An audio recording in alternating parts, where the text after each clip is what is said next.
fifth class general science students. Welcome back to our channel Nagin Best Digital Learning. Hope you all are doing great. So today we are going to start the topic. The name of the topic is lightning. In the previous video we discussed about the electric current and what are its components, what are fuses and what are its uses, and what is static electricity.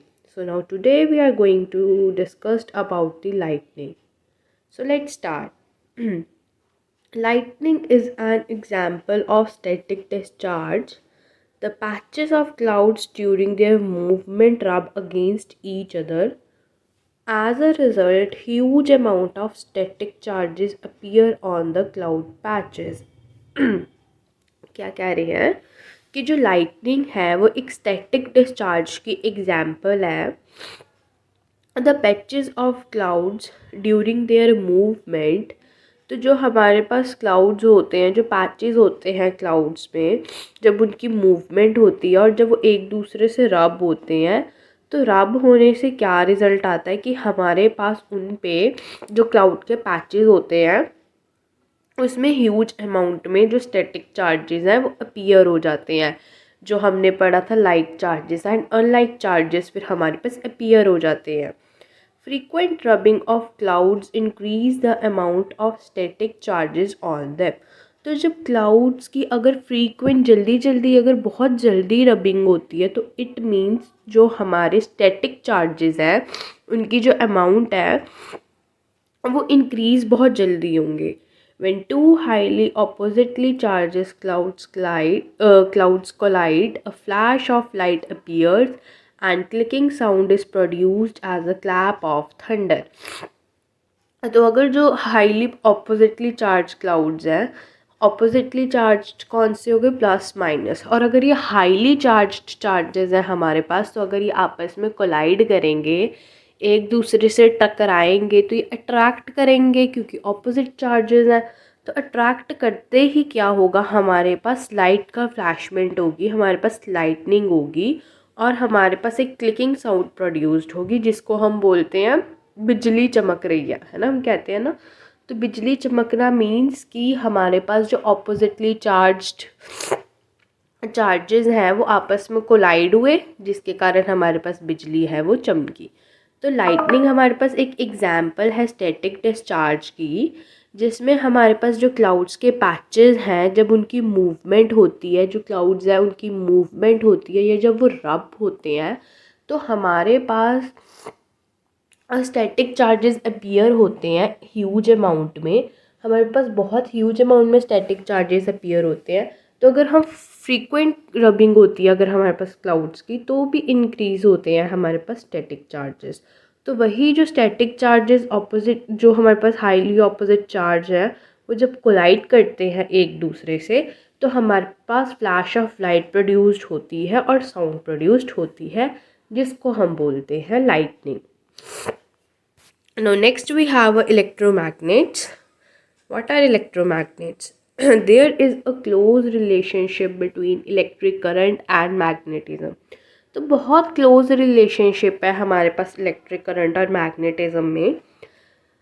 तो let us perform an activity to understand the relationship between electric current and magnetism. तो हम एक activity के through relation समझेंगे electric current का और magnetism के बीच में. So let's start an activity. Activity 7.4. Take an iron nail and wind an insulated copper wire around it to make a coil.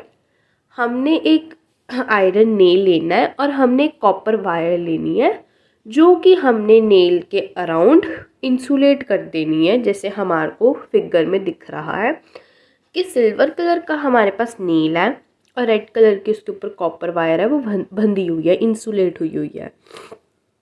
Connect the free ends of the coil to a cell और a battery through a की. तो जो हमारे पास ends है हमारे पास coil के, उसको हमने सेल और बैटरी से कनेक्ट करना है एक की के through. Keeping the key open, और हमने जो की है उसको ओपन रखना है. Bring the iron clips near the iron nail, और आयरन क्लिप्स को हमने आयरन नील के पास लाना है and the iron nail will not attract the iron clip. और इसके कारण क्या होगा, जो हमारे पास आयरन नील है वो आयरन क्लिप्स को अट्रैक्ट नहीं करेगा अगर हम की को ओपन रखेंगे। Now close the key and observe what happened when the iron clip will was near the iron nail। तो हमने पढ़ा था कि अगर हमने की को ओपन रखा तो हमारे पास जो आयरन नेल है वो अट्रैक्ट नहीं करेगा आयरन क्लिप से। बट नाउ हमने अब की को क्लोज कर दिया। अब हमने ऑब्जर्व करना है कि जब हम आयरन क्लिप को आयरन नेल के नियर लाते हैं तो क्या होता है। They will be attracted by the nail and cling to as shown in the figure। तो वो हमारे पास जो नेल है वो अट्रैक्ट हो जाएगा, जो हमारे पास आयरन क्लिप है वो आयरन नेल से अट्रैक्ट हो जाएगा जैसे हमारे को फिगर में दिख रहा है। देन फर्दर क्या होगा ना, open the key again and observe what happens with the iron clips. फिर से हमने की को ओपन कर दिया। अब ऑब्जर्व करना है कि अब आयरन क्लिप्स के साथ क्या हुआ। All the iron clips will fall from the nail। What do you conclude from this activity? तो जैसे ही हमने आयरन क्लिप को जैसे ही हमने की को ओपन किया तो हमारे पास जो आयरन क्लिप्स हैं वो सारे गिर गए। तो क्या हुआ, इसका मतलब क्या है कि अगर हमारे पास की ओपन होगी तो हमारे पास आयरन नेल है वो अट्रैक्ट नहीं करेगा आयरन क्लिप्स के साथ। बट अगर हमारे पास की क्लोज है जिससे हमने कनेक्ट किया है सेल और बैटरी को, तो हमारे पास वो अगर की क्लोज होगी तो हमारे पास जो आयरन नेल है वो अट्रैक्ट कर लेगा आयरन क्लिप्स को, वरना वो सारे आयरन क्लिप्स को फॉल कर देगा। जो नेल्स के साथ चिपके हुए थे वो सारे गिर जाएंगे। So from the above activity we observe that when an electric current passes through a wire wound around a nail, the nail starts to attract the iron clips. Thus we can conclude that an iron nail or a rod becomes a magnet when electric current passes through the coil wound around it.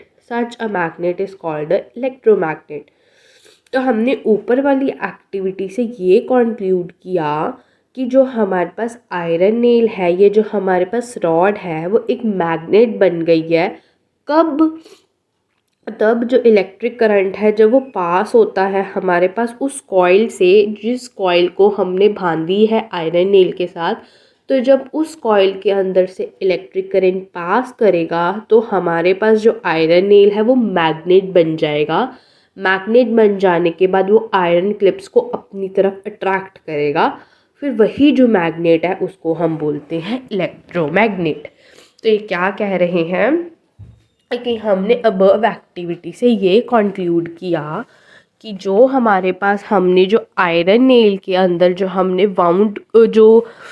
Coil को wound किया था, insulate किया था, तो जब उसके अंदर से इलेक्ट्रिक करंट है वो पास करेगा तो वो आयरन नेल हमारे पास एक मैग्नेट बन जाएगा। तो उस मैग्नेट को ही हम इलेक्ट्रोमैग्नेट बोलते हैं। एक ऐसा इलेक्ट्रोमैग्नेट जो इसके थ्रू हमारे पास इलेक्ट्रिक करंट पास होता है, जिस कॉइल के थ्रू, जब कॉइल में हमारे पास इलेक्ट्रिक करंट पास होगा तो जो हमारे पास आयरन नेल या रॉड है वो हमारे पास मैग्नेट बन जाएगा। उसी मैग्नेट को हम बोलते हैं electromagnet. Now an electromagnet is a temporary magnet. और जो हमारे पास वो इलेक्ट्रोमैग्नेट है वो एक टेम्परेरी मैग्नेट है। It remains magnet as long as the current passes through it, but when the current is switched off, it loses the magnetic effect। तो ये क्या कह रही हैं कि वो जो इलेक्ट्रोमैग्नेट है वो एक टेम्परेरी मैग्नेट है। क्यों टेम्परेरी मैग्नेट है? क्योंकि अगर हमारे पास जो इलेक्ट्रिक करंट है, जैसे ही इलेक्ट्रिक करंट स्विच ऑफ हो जाएगा तो वैसे ही हमारे पास जो आयरन नेल में जो हमारे पास मैग्नेटिक इफेक्ट आया था वो लॉस हो जाएगा।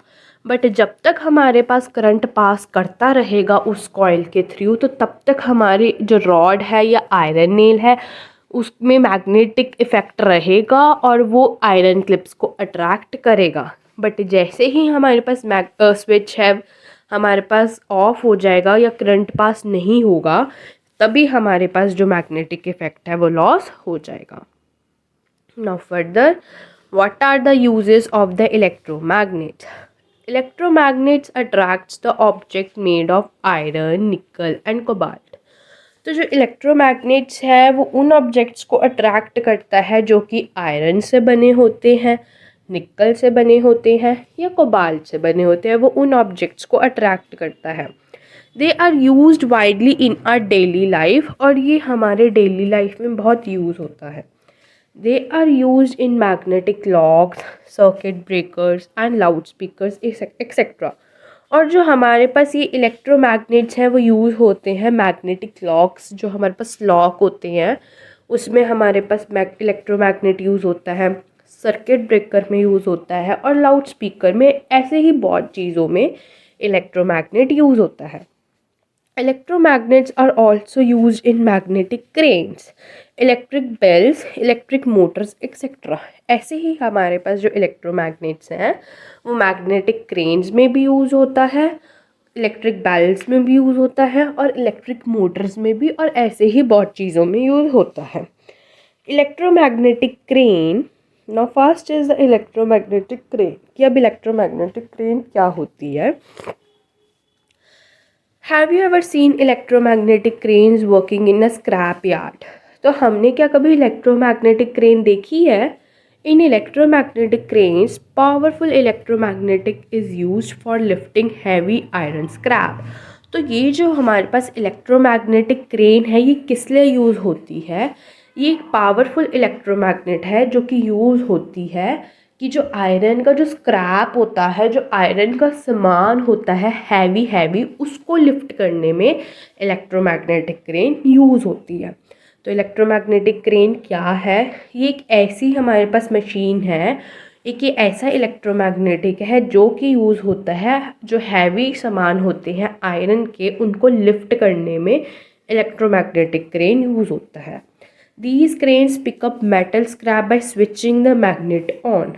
तो ये हमारे पास जो मेटल का स्क्रैप होता है, जो मेटल का सामान होता है उसको लिफ्ट करने में, उसको कैरी करने में हेल्प करता है जब वो अपने मैग्नेट को ऑन करता है।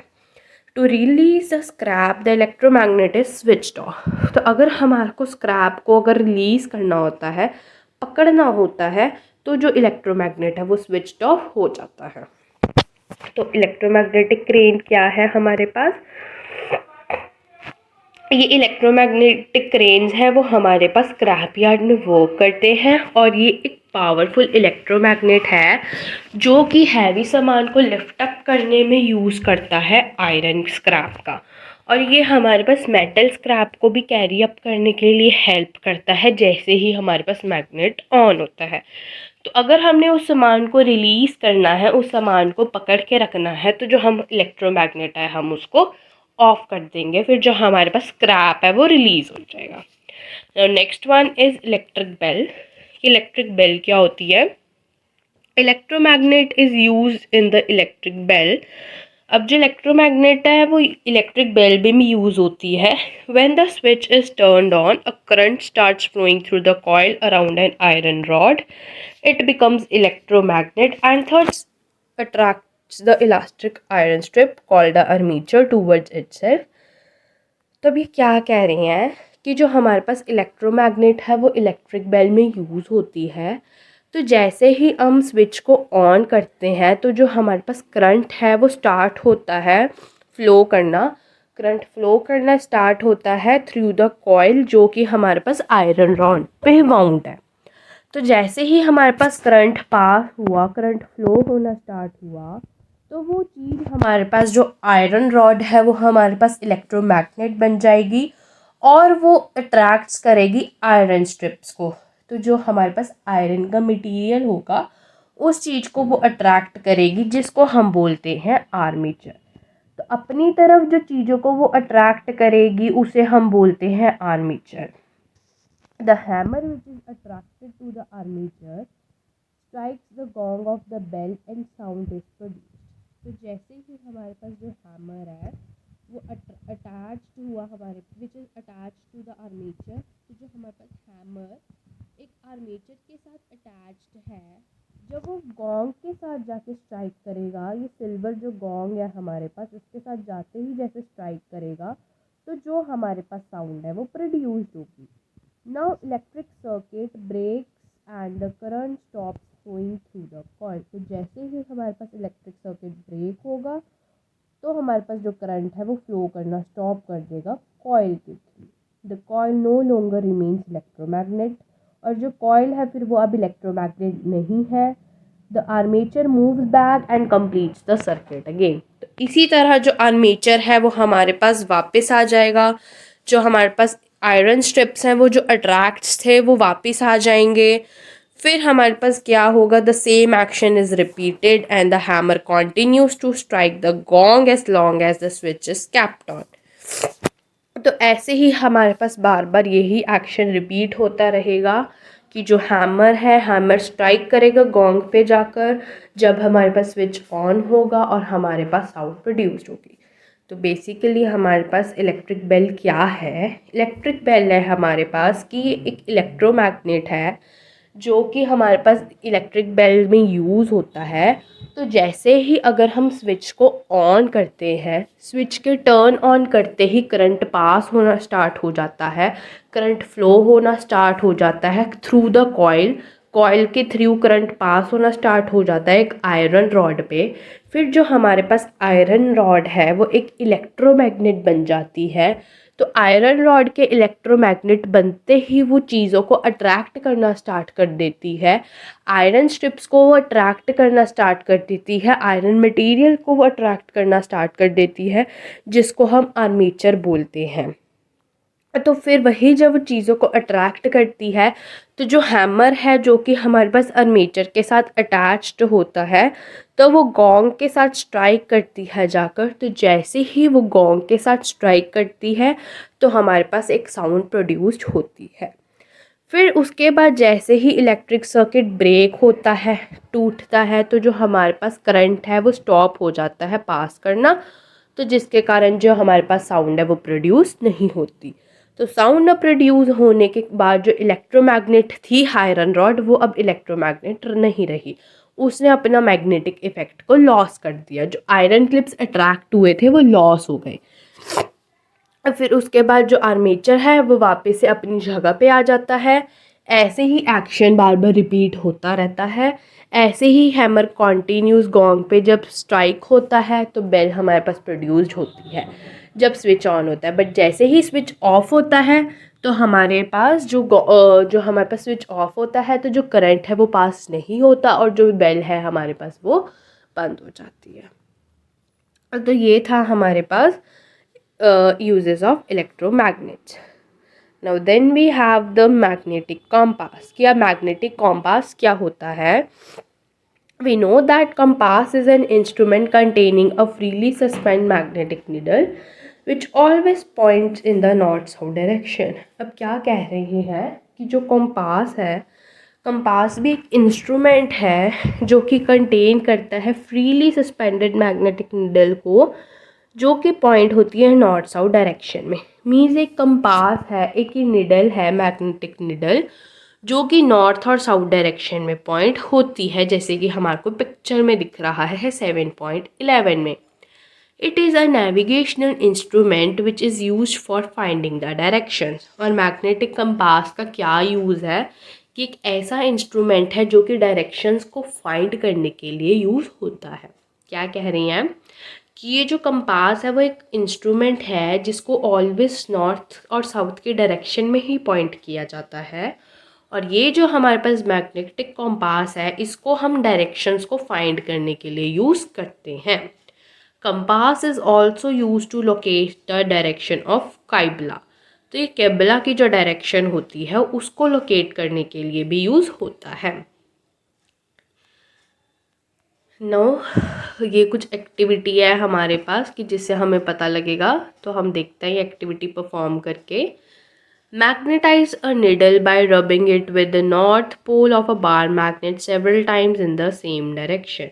तो हमारे को निडल को मैग्नेटाइज करना है, हमने रब करना है नॉर्थ पोल में एक ही सेम ही डायरेक्शन में। Then fix the needle on a कॉक यूजिंग अ स्टिकी टेप। अब एक टेप से हमारे को निडल को फिक्स्ड कर देना है उसी डायरेक्शन में, नॉर्थ पोल की डायरेक्शन में। Put the cork in a bowl containing water and let it float. तो हमने एक बाउल के अंदर हमने वाटर डाल देना है। जो हमने वो कॉर्क ली थी, जो हमने निडल को सेट किया था एक टेप से, उसको हमने बाउल में डाल देना है और उसके अंदर हमने वाटर डाल देना है।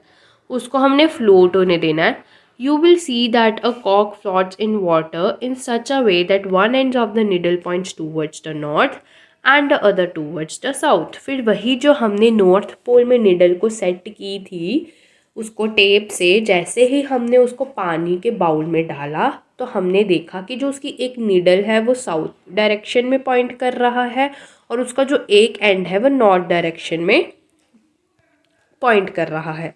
Now change the position of the bowl in different directions and observe the movement of the needle.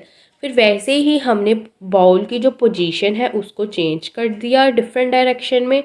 फिर हमने मूवमेंट है निडल की, उसको ऑब्जर्व करना है। The needle always rotates and points in the north south direction. और हमारे को क्या दिख रहा है कि जो निडल है वो रोटेट कर रही है नॉर्थ और साउथ डायरेक्शन में ही। Explain what causes that magnetize needle to rotate. तो ये क्या कह रहे हैं हमारे पास कि जो मैग्नेटिक हमारे पास कॉम्पास है ये हमारे को डायरेक्शंस बताती है। ये हमेशा जो मैग्नेटिक निडल है वो नॉर्थ साउथ की डायरेक्शंस को ही पॉइंट करती है। तो जैसे ही अगर हमने जो नॉर्थ डायरेक्शन में हमने निडल को रखा था एक ही डायरेक्शन में, जैसे ही हमने उसको पानी की बाउल में रखा तो हमने देखा कि जो एक एंड है हमारे पास वो नॉर्थ की तरफ है और जो अदर है वो साउथ की तरफ है। इट मीन्स कि मैग्नेटिक कंपास जो निडल है वो हमेशा नॉर्थ साउथ को ही पॉइंट करेगी। चाहे हम बॉयल की पोजीशन को भी चेंज कर ले, जो निडल है वो हमेशा नॉर्थ साउथ में ही रोटेट करेगी।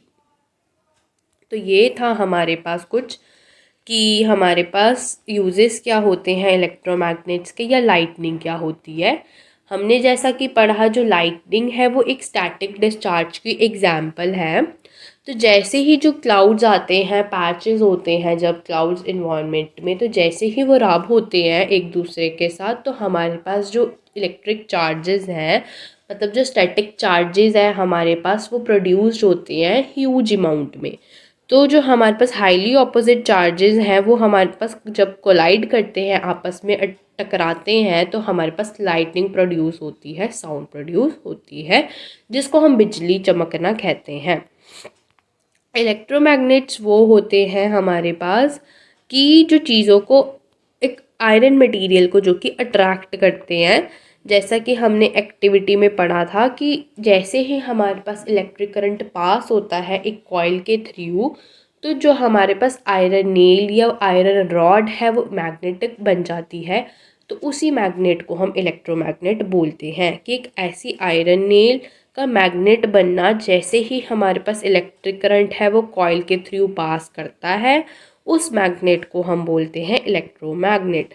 फिर हमने ये भी पढ़ा था कि जो इलेक्ट्रोमैग्नेट है वो टेम्परेरी मैग्नेट होता है। क्यों? क्योंकि जैसे ही अगर हमारे पास जो करंट का स्विच है जैसे ही ऑफ होगा तो जो मैग्नेटिक इफ़ेक्ट है वो भी लॉस हो जाएगा। जैसे ही अगर, बट जब तक हमारे पास करंट पास होता रहेगा तब तक हमारे पास जो इलेक्ट्रोमैग्नेट है वो आयरन स्ट्रिप्स को, आयरन के मटेरियल को अट्रैक्ट करती रहेगी। बट जैसे ही करंट पास करना बंद हो जाएगा वैसे ही जो इलेक्ट्रोमैग्नेट का इफ़ेक्ट है वो भी लॉस हो जाएगा। देन फर्दर हमने इलेक्ट्रोमैग्नेट की यूजेस पढ़े थे कि first electromagnetic currents iron straps की जो हैवी आयरन मटेरियल है उसको लिफ्ट करने के लिए हेल्प करता है। तो हमारे पास इलेक्ट्रोमैग्नेटिक करेंट्स का यूज़ होता है। और जो इलेक्ट्रिक बेल है वो जैसे ही हमारे पास, ये भी इलेक्ट्रोमैग्नेटिक यूज़ हो, इलेक्ट्रोमैग्नेट भी इलेक्ट्रिक बेल्स भी यूज़ होता है। तो जैसे ही हमारे पास स्विच्ड ऑन होता है तो जो हमारे पास करंट है वो फ्लो करना स्टार्ट कर देता है कॉइल के थ्रू। तो जो इलेक्ट्रिक रॉड है वो हमारे पास मैग्नेट बन जाती है जो कि आयरन मटेरियल्स को अट्रैक्ट करती है। फिर आयरन मटेरियल को जब वो अट्रैक्ट करती है तो उसको हम आर्मेचर बोलते हैं। तो जो हैमर, तो उसी आर्मेचर के साथ जो हैमर अटैच्ड होता है वो हैमर एक गोंग के साथ जाके स्ट्राइक करता है। तो जैसे ही वो गोंग के साथ जाके स्ट्राइक करता है हमारी जो साउंड है वो प्रोड्यूस्ड होती है, मीन्स जो बेल है वो बजती है।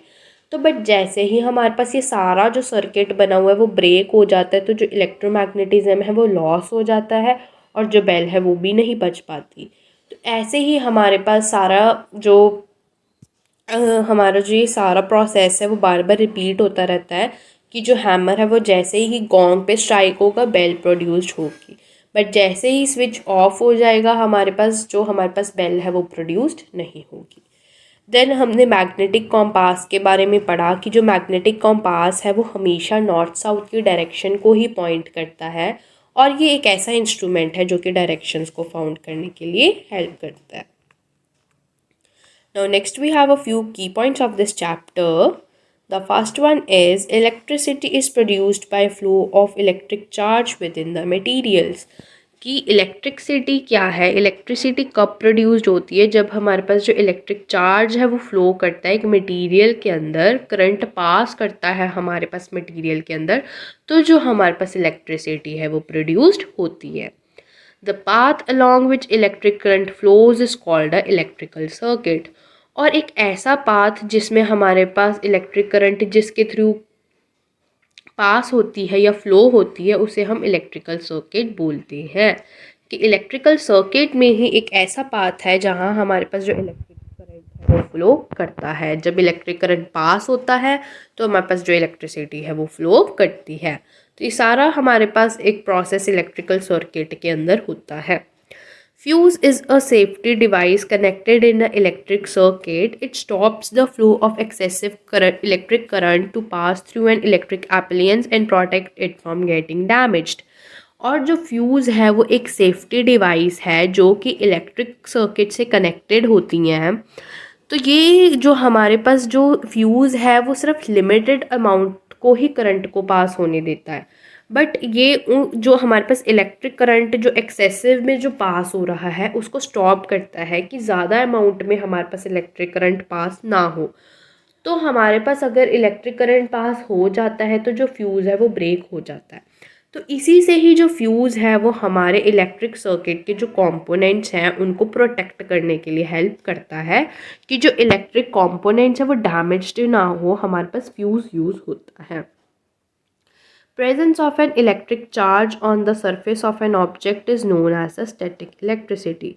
कि किसी भी सरफेस पे हमारे पास इलेक्ट्रिक चार्ज का प्रेजेंस होना, किसी भी ऑब्जेक्ट के सरफेस पे, कोई भी ऑब्जेक्ट है उसके सरफेस पे इलेक्ट्रिक चार्ज का प्रेजेंस होना, उसे हम स्टैटिक इलेक्ट्रिसिटी बोलते हैं।